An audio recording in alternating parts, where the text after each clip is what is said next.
오늘 우리에게 주시는 하나님의 말씀은 마태복음 21장 12절에서 17절까지의 말씀입니다.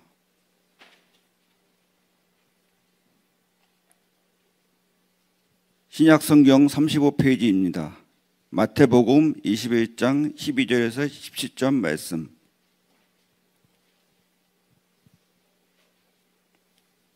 살아계신 하나님의 말씀을 봉독합니다. 예수께서 성전에 들어가사 성전 안에서 매매하는 모든 사람들을 내쫓으시며 돈 바꾸는 사람들의 상과 비둘기 파는 사람들의 의자를 둘러 엎으시고 그들에게 이르시되 기록된 바 내 집은 기도하는 집이라 일컬음을 받음이라 하였거늘 너희는 강도의 소굴을 만드는도다 하시니라. 맹인과 전인자들이 성전에서 예수께 나오매 고쳐주시니 대제사장들과 서기관들이 예수께서 하시는 이상한 일과 또 성전에서 소리질러 호산나 다윗의 자손이 하는 어린이들을 보고 노하여 예수께 말하되 그들이 하는 말을 듣느냐. 예수께서 이르시되 그렇다. 어린 아기와 젖먹이들의 입에서 나오는 찬미를 온전하게 하셨나이다 함을 너희가 읽어본 일이 없느냐 하시고 그들을 떠나 성박으로 베다니에 가서 거기서 유하시니라. 고난주간 특별 새벽기도가 오늘부터 시작을 합니다. 잘 나오셨습니다. 예수님의 십자가 사랑, 그리고 그분의 낮아지심 겸손, 그리고 겸손을 통하여 이루신 놀라운 인류 구원의 사역, 우리의 마음 가운데 다시 한번 깊이 품게 되길 바라고요.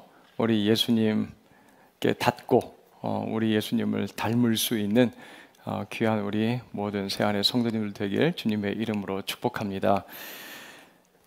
제가 얼마 전에 한 영상에서 이런 메시지를 들은 기억이 났습니다. 신앙은 말씀에 대한 지적인 동의가 아니라 예수님을 지속적으로 닮아가는 동화라는 말이었습니다. 우리가 말씀을 들을 때 그냥 이해가 된다 그래서 그 내용은 맞는 것 같아.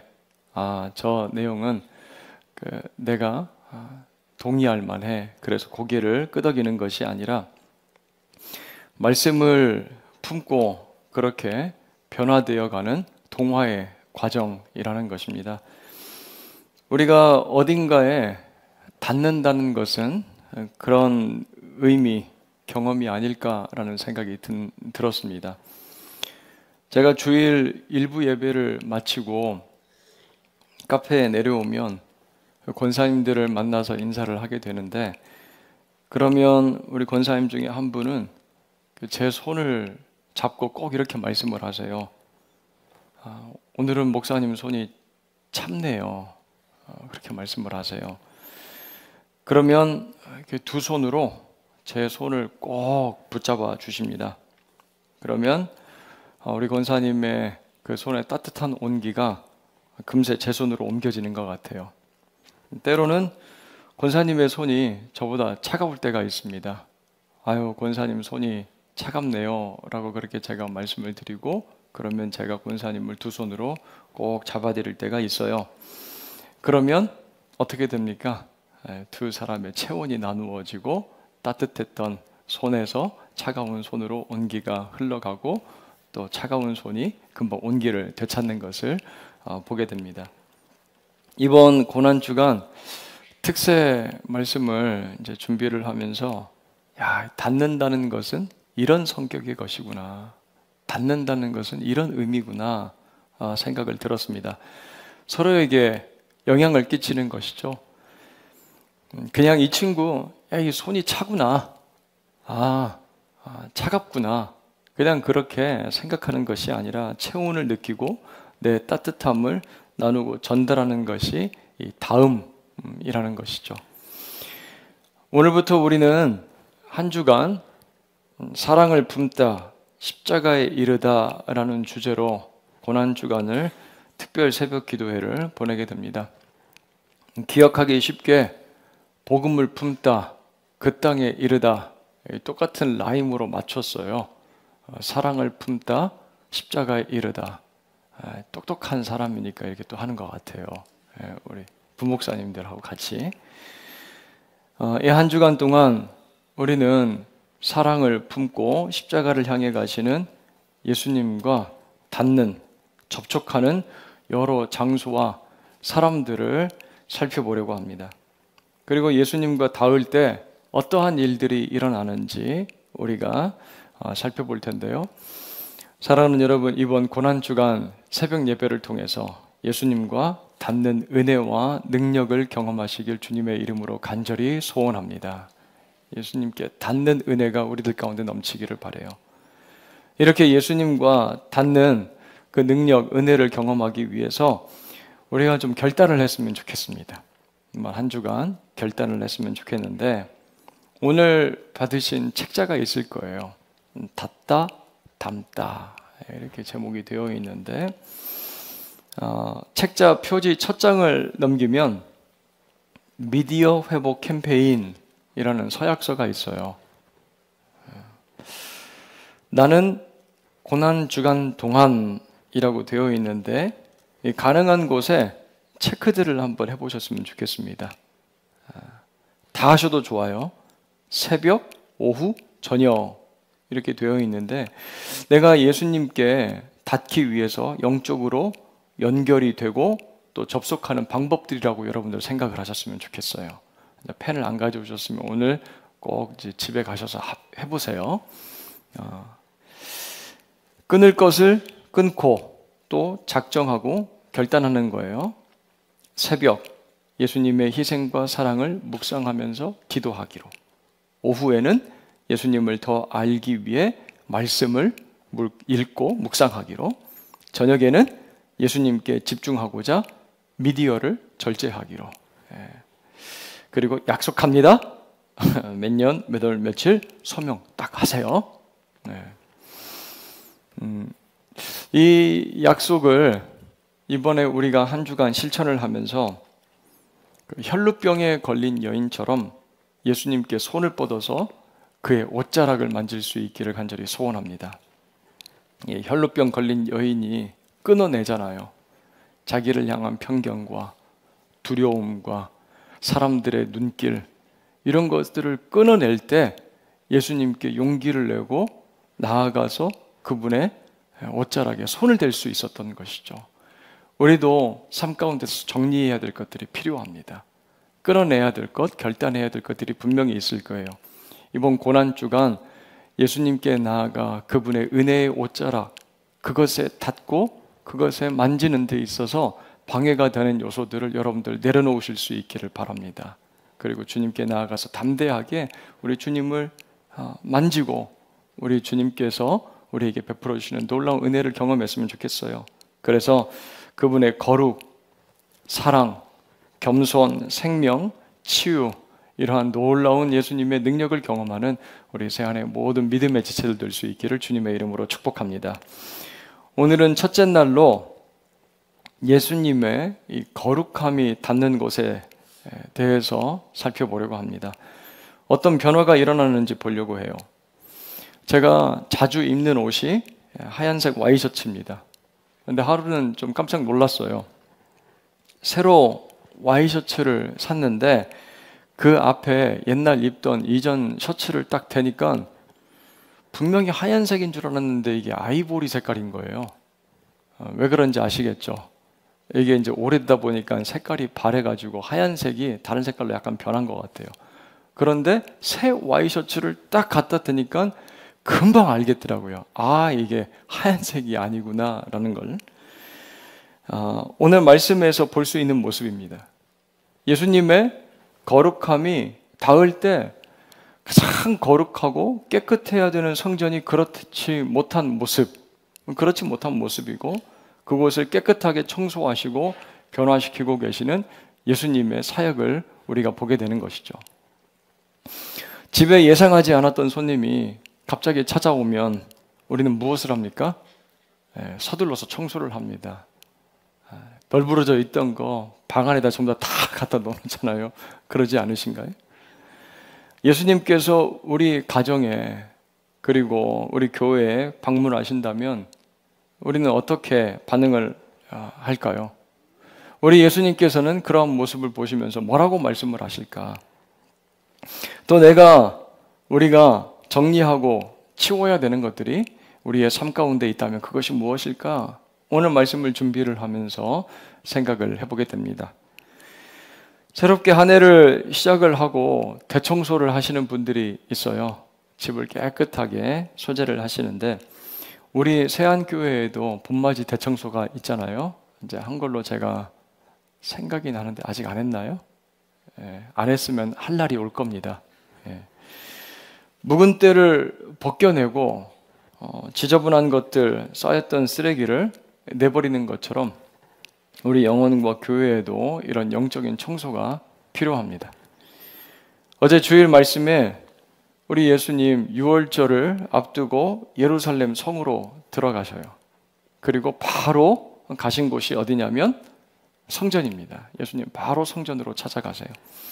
우리가 잘 아는 대로 6월절은 노예로 이집트에 혹사당하던 백성들을 구출해내신 하나님의 역사를 기억하는 절기예요. 이때 예수님께서 이 12절을 보니까 성전 안에 계신다라고 되어 있어요. 성전 안에 계십니다. 자, 그런데 그 성전 안에서 큰 소동이 일어나죠. 왜냐하면 예수님께서 아주 대대적인 청소를 벌이셨기 때문에 그렇습니다. 예수님께서 성전 안으로 들어가셨는데 그 예수님의 눈에 들어오는 것들, 보이는 것들이 무엇입니까? 기도하는 사람들은 없고 예배드리는 사람들은 보이지 않고 소와 양과 비둘기 파는 그런 사람들, 돈 바꾸는 사람들이 앉아있는 모습이에요. 그 모습을 보신 예수님, 야, 어떻게 온유하신 예수님께서 이렇게까지 행동을 할 수 있을까 의심이 들 정도지만 요한복음 2장 15절에서 16절 말씀을 찾아보면 노끈으로 채찍을 만드세요. 그리고 소와 양을 성전에서 몰아내시고 비둘기 파는 사람들에게 너희들 이거 다 가지고 나가! 라고 말씀을 하십니다. 그리고 성전에 돈 바꾸는 사람들이 있는데요. 성전에서는 이 두로의 은화만 통용됐다라고 합니다. 그래서 다른 화폐를 가지고 온 사람들에게 수수료를 받고 그 은화로 환전해 줬다는 거예요. 그들의 상을 어떻게 합니까? 둘러푸십니다. 막 동전들이 어떻게 됐겠어요? 땅에 떨어졌을 거예요. 난리통입니다.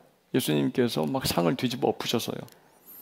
예수님 아무렇지 않게 태연하게 이러한 일들을 하지 않으셨을까요?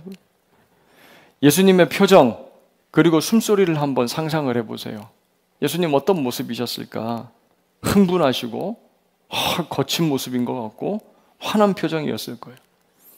그리고 이렇게 소리 높여서 말씀을 하십니다. 13절 너희는 이 성전을 강도의 소굴로 만들었다라고요.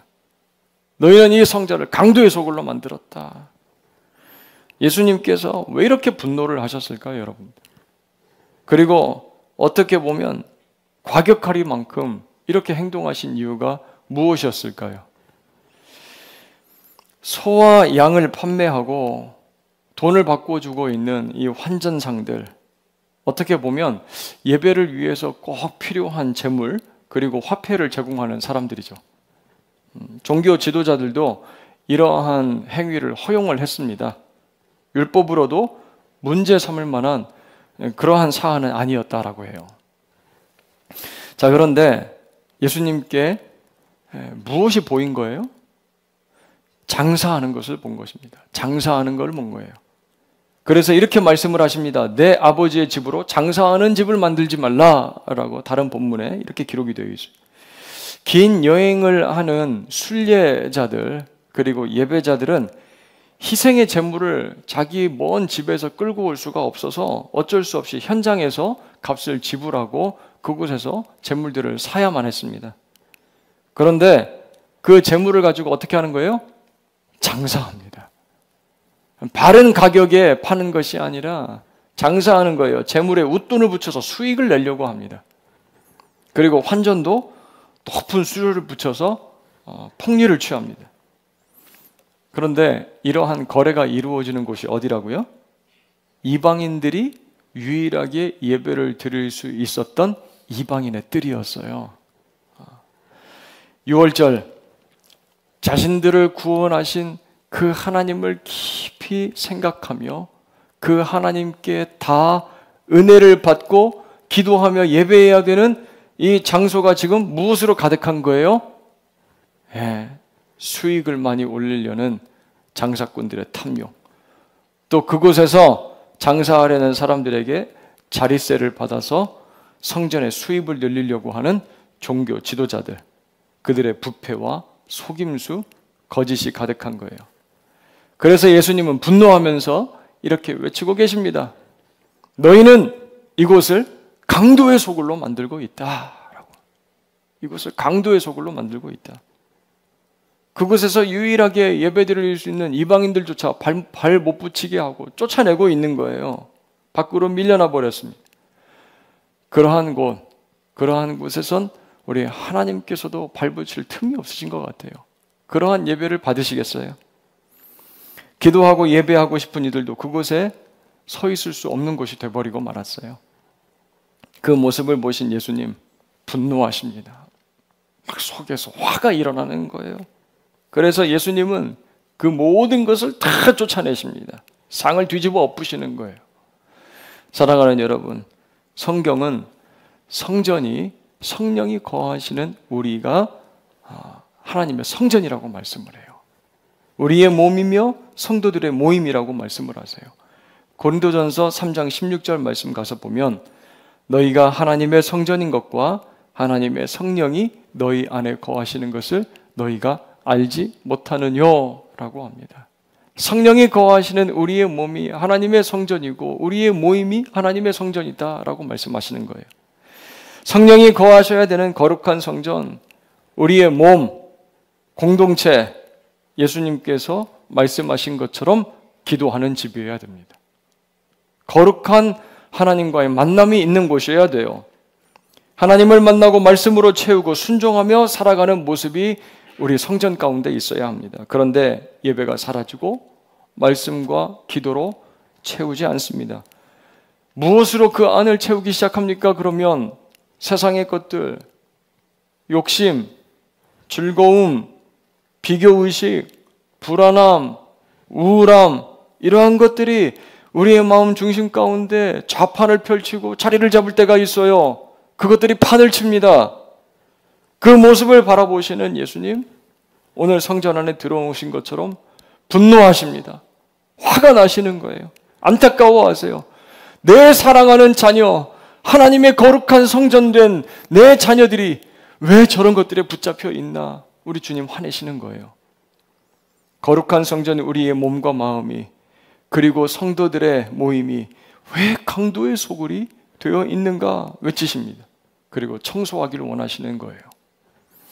오늘 이 새벽 우리 모두가 하나님 앞에 이렇게 간절히 기도할 수 있기를 바랍니다. 예수님, 우리가 이 시간 예수님의 마음에 다 거룩한 분노를 갖게 하여 주시옵소서. 주님이 원치 않는 것들이 내 마음 중심 가운데 있다면, 내 가정 가운데, 우리 공동체 가운데 있다면 그거 미워하고 쫓아낼 수 있는 우리 주님 닮은 그 마음 담게 하여 주시옵소서. 그래서 깨끗하게 청소되는 우리의 삶과 가정과 우리 새한교회 공동체가 되길 주님의 이름으로 축원합니다. 그때 어떤 일이 일어났는지 14절 보세요. 마태복음 21장 14절입니다. 함께 읽겠습니다. 맹인과 저는 자들이 성전에서 예수께 나오매 고쳐주시니 라고 합니다. 여러분, 깨끗하게 청소된 성전은요, 원래의 기능과 능력을 회복합니다. 깨끗하게 거룩하게 청소된 성전은요, 원래의 기능과 능력을 회복하게 되어 있는 거예요. 성전에 예수님이 거하시고요, 그에게 나오는 이들이 어떻게 됩니까? 치유를 받아요. 온전하게 되는 놀라운 일들이 시작이 됩니다. 여러분, 우리가 죄를 끊어내고 결단할 거 결단하고 거룩한 회복이 일어나면 이러한 일들이 일어난다는 사실을 믿으시기를 바랍니다. 놀라운 하나님의 역사하심이 나타나는 거예요. 능력이 나타나지 않는 이유가 무엇입니까? 통로가 막혀있기 때문에 그래요. 거룩하지 않은 것들로 인하여서. 디모데후서 2장 21절을 여러분들 찾아서 한번 읽어보세요. 그러므로 누구든지 이러한 곳에서 자기를 깨끗하게 하면 귀 쓰는 그릇이 되어 거룩하고 주인의 쓰심에 합당하며 모든 선한 일에 준비함이 됨이라 라고 말씀을 하십니다. 여러분, 주인이 쓰는 그릇은 어떤 그릇이라고 말씀을 하세요? 네, 깨끗한 그릇. 대답 잘 하시네요. 깨끗한 그릇입니다. 아무리 화려하고 금그릇, 은그릇, 좋은 재료로 만들어졌다 할지라도요, 더러우면 그 안에 음식을 담을 수가 없는 거예요. 그 안에다가 음식 담아서 먹고 싶은 사람 없습니다, 여러분.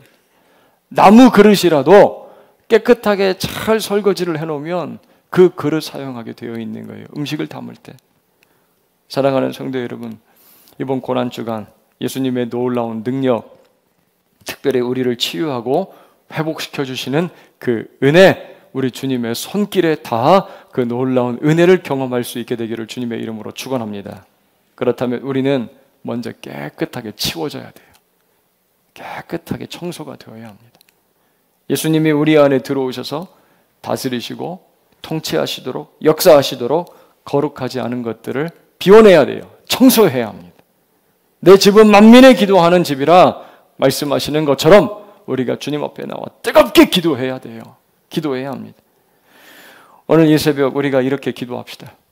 주님, 내가 주님의 거룩함에 닿기를 원합니다. 그래서 거룩하지 않았던 것들을 발견할 수 있는 분별력을 허락하여 주시옵소서. 내 안에 더럽고 지저분한 것들 다 비워내고 깨끗하게 내가 청소가 되기를 원합니다. 그리고 나를 고치시고 온전케 하시는 그 하나님의 놀라운 예수님의 능력에 닿게 하여 주시옵소서.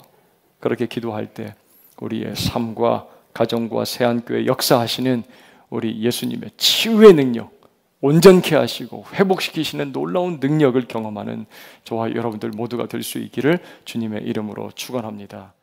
이 놀라운 능력